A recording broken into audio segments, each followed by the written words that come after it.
Welcome to the Genius Factory. Enjoy the video. You start now, charge to 50% and power the phone off.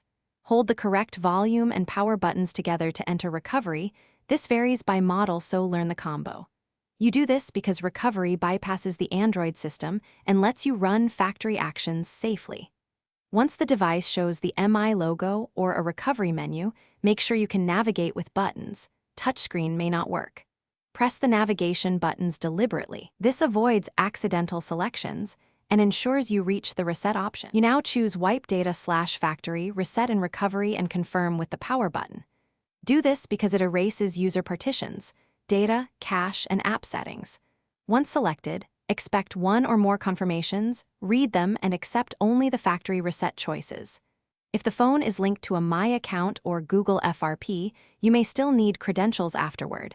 Make sure you know the My or Google login.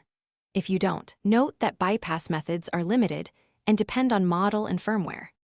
After reset, choose Reboot System now and wait patiently, as first boot can take several minutes. You do this because the device rebuilds system caches and optimizes apps on initial startup. If the phone returns to a My account verification screen, sign in with the original credentials. This protects owners and prevents theft.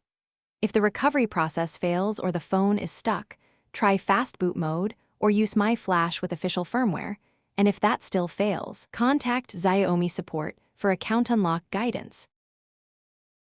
Thanks for watching. If you found this helpful, don't forget to like and subscribe.